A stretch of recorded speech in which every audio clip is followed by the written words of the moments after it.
My son came back from school one day, and like any other day, the routine in our home is he walks in, he drops his bag, he takes off his uniform, and heads straight to the bathroom.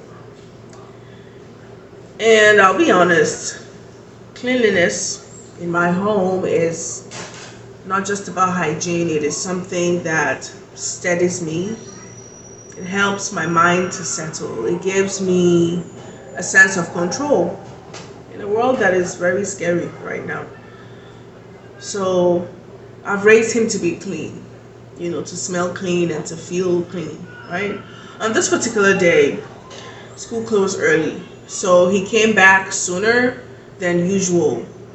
Took a shower as he always does. And when he came out, I casually told him to just wear the briefs he had on, earlier under his school uniform, since he was going to bathe again later, right? And he paused. He looked at me and said, "Mama, this stinks." And I tried to brush it off, told him he could manage it for a few hours, and he refused firmly. He said he couldn't wear anything that stinks on his body. I want to be comfortable, he said. I didn't expect that. I realized that this was not about clothes or smell. This was a child who already understands that he deserves to feel good in his own body. And I found myself tearing up a little bit, because you do not always know if the things you're teaching your children are landing in their heads. But sometimes they show you in the smallest, most ordinary moments that something is sticking here. And I knew right there that this was at least one thing that I'd gotten right. Michael Jackson, The American Tragedy, is a documentary on Netflix that everybody who loved Michael should watch.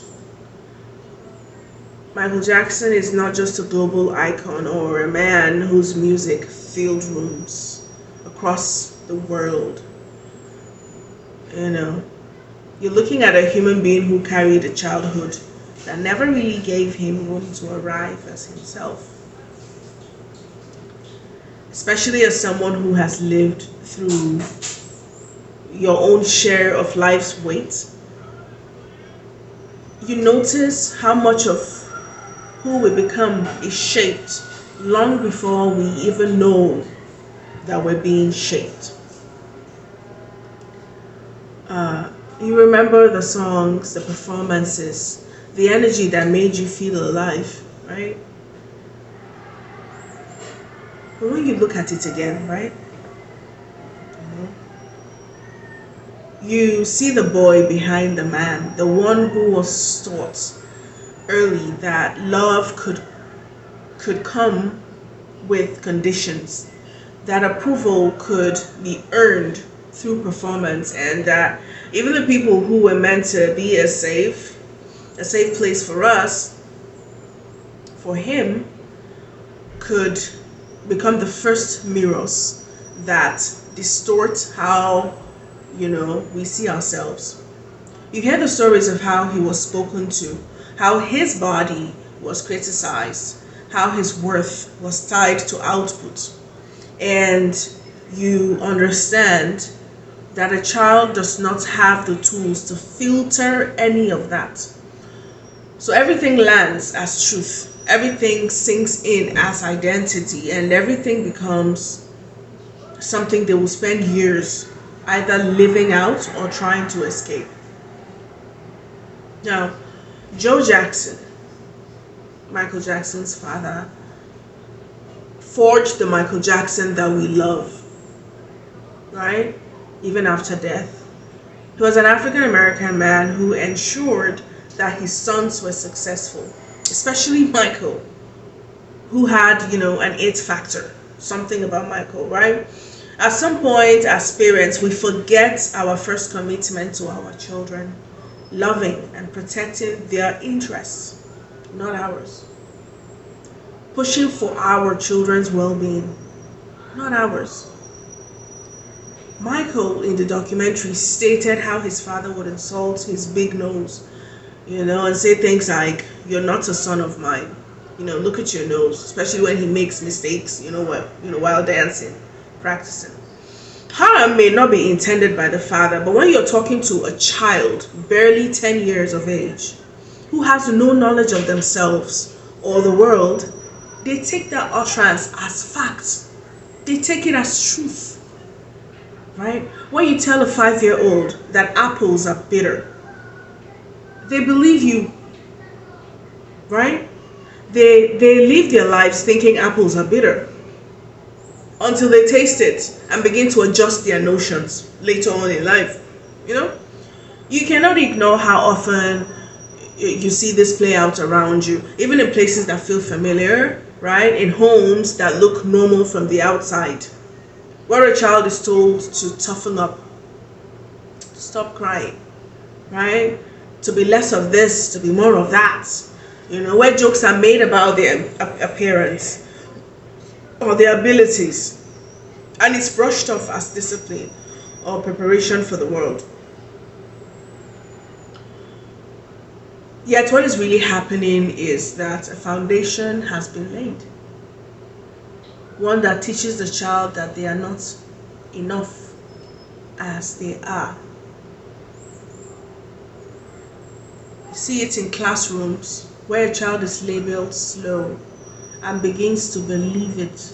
You see it in families where comparison becomes a language,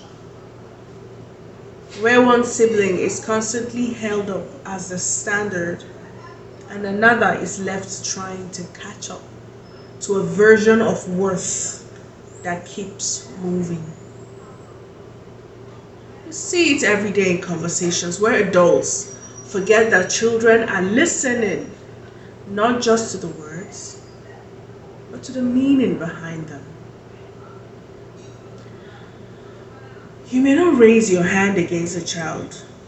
You may not think you're causing harm, but the way you speak, the way you react, the things you repeat, all of that becomes part of the script that they carry into adulthood.